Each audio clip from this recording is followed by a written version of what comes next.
So we left off last time with the prophet Nathan's clever confrontation with David. David proclaimed outrage over a rich man for having taken a poor man's only lamb to feed the house guest of the rich man, when he could have used one of his own from his many flocks and herds of cattle. David heard this and was outraged, enraged at such an obvious injustice. And Nathan said, "But you are that man." So the story of David and Bathsheba is one of the most infamous in the Bible, and it often dismisses what David did as being just one of the boys or a midlife crisis, while Bathsheba is portrayed as a slutty seductress trying to attract David's attention in order to climb the social ladder. And sure, David had Bathsheba's husband murdered to get him out of the way, but, those kind of things happen.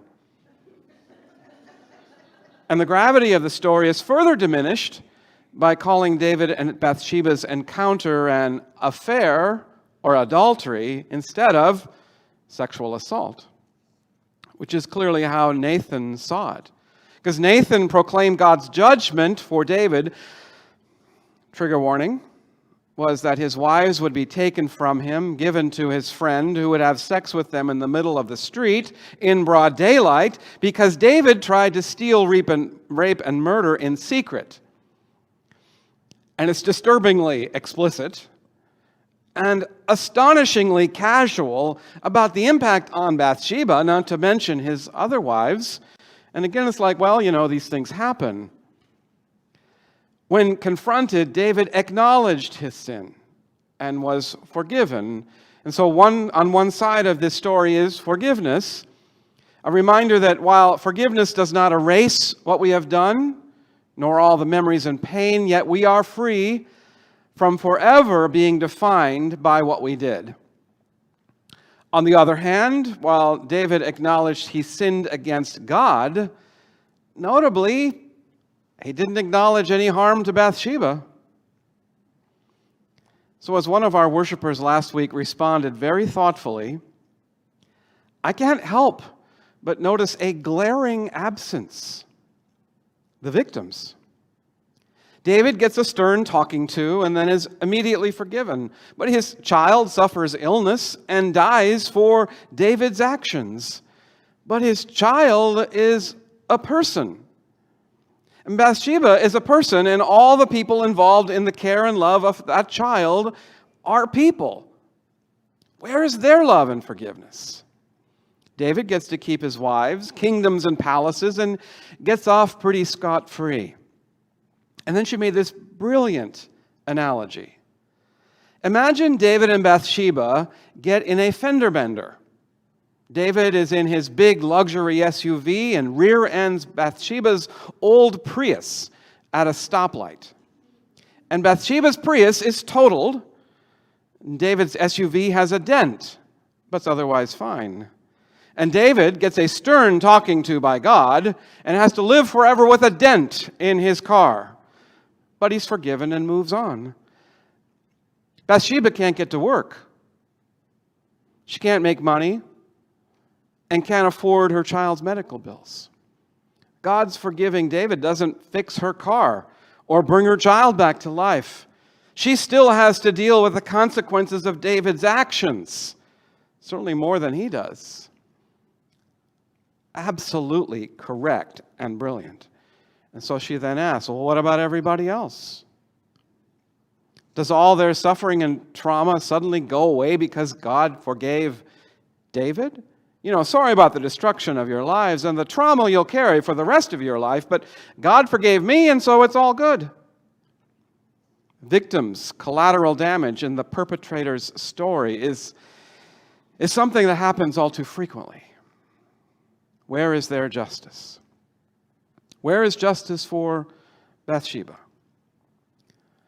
So, perhaps not justice exactly, but today is the story of how Bathsheba found her voice and how she used her power and authority. So, the rest of the book of 2 Samuel is pretty standard fare. There's wars with this group, and then there's wars with this group, before there's wars with that group again. But interspersed between all of this are stories of David's dysfunctional kids, including Absalom, who's the son of his third wife, who murdered his half-brother Absalom, who murdered his half-brother Amnon because he violated Absalom's sister Tamar, which is another tragic, disturbing story tucked away in plain sight in this narrative. But David neither consoled Tamar nor punished Absalom. And perhaps Absalom could be forgiven for murdering his half-brother since he was standing up for his sister. But later, Absalom violated his father's wives. It's also disturbing that I hesitate to bring it up, especially Tamar, except that it illustrates how real the Bible actually is. I mean, again, not historically accurate necessarily, but the stories it tells are the kinds of tragic and triumphant stories in real lives. I mean, it's pretty clear, right? These are deeply flawed people, which means they were no better than we are. Though I certainly hope we can aspire to do better. So altogether, David had at least 17 sons by 8 different wives, plus sons of his concubines. And you just think about Thanksgiving at this dysfunctional family table. It is as dysfunctional as we can imagine. And Solomon is son number 10, far from the obvious heir apparent. But supposedly, though no one else knew it, or seemed to know, David had promised this to Bathsheba. Now, there were constant intrigues and power plays by the wives, each trying to put their son up front so David would anoint him as his successor. And Amnon was the oldest, but when he was murdered by his half-brother, Absalom became the oldest. Again, soap opera writers need to read Scripture. But then he got impatient and greedy and attempted to knock his father off the throne, and briefly succeeded, only to die in a tragic accident involving his long flowing hair and low-hanging tree branches. I want to see that in the child's Bible coloring book. And then nobody knows what happened to number 3. So now we're down to the 4th oldest son, and he decided to simply take things in his own hands. Adonijah declared himself the next king, and he was like a Prince Charming. He was handsome and charismatic, and when he went on a victory tour around the kingdom, people fell for his charms. And you know what? The priests and the generals were all so tired of the shenanigans of David's sons that they just welcomed this news.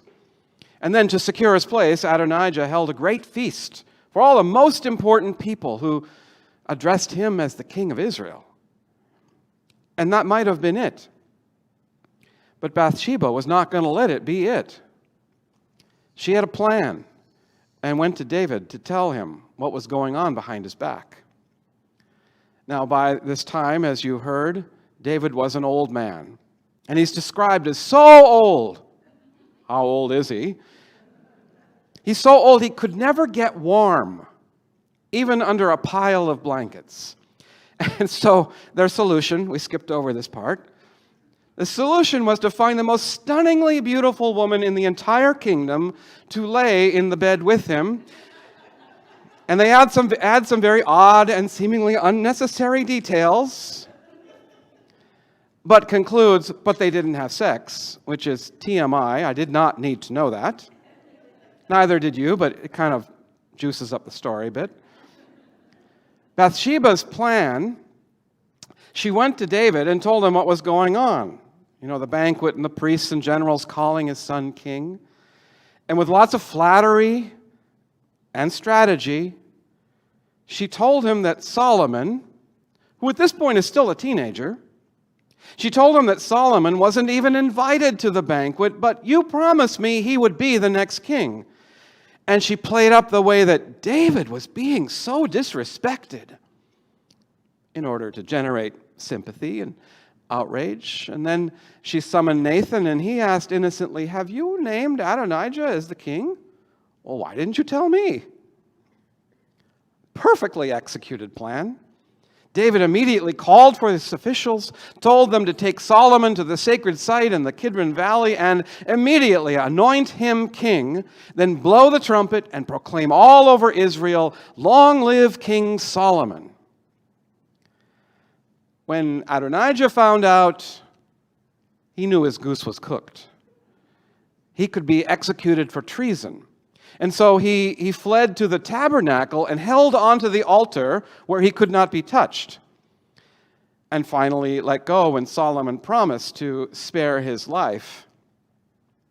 But then he asked Bathsheba to get Solomon's permission so that he could marry this stunningly beautiful young woman who pops up in the story again, the one who had kept David warm.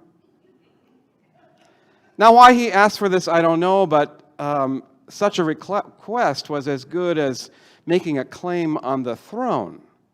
And so Bathsheba pounced on another way to eliminate the competition. He was found guilty of treason and,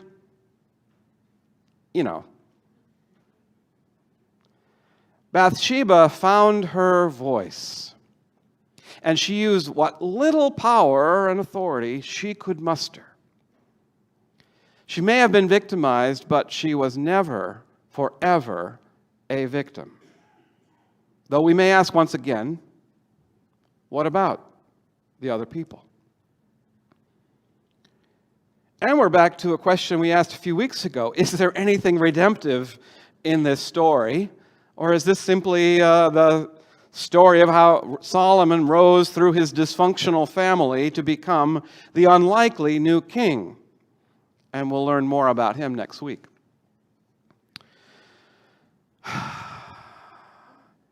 So, of all the egregious things that have happened in these stories for the past few weeks, to Bathsheba and Tamar and Michal and everyone else sort of casually tossed aside, one of the most egregious things in my mind may surprise you. Because I have a bone to pick with God. God forgave David too soon. And I'm all for forgiveness.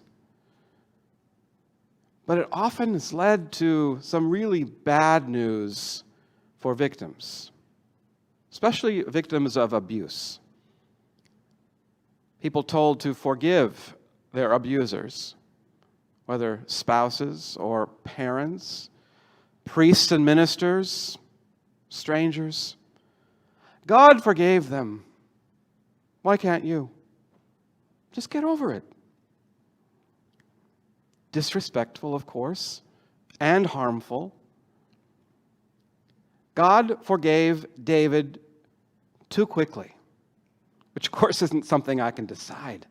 But I plead, just don't rush healing. And don't send people back into harm.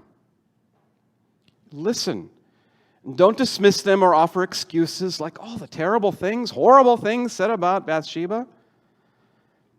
I can say to all of us, sit with people as long as they need and take as long as you need.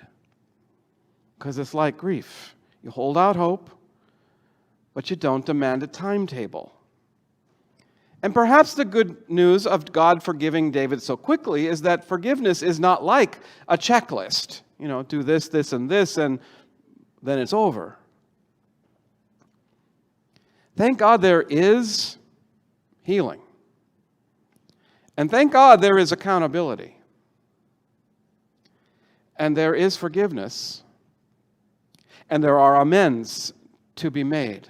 And all of those things together are the good news. The expectation of accountability as much as the promise of healing. And the freedom of forgiveness as much as the obligation to participate in repairing the world and the people we have harmed. Bathsheba deserved that and more, and also demonstrates she may have been victimized, but we are not only or forever victims. So I ask, what is your power? And like David and so many others, we may have harmed someone on purpose or by being careless. What are your amends to make?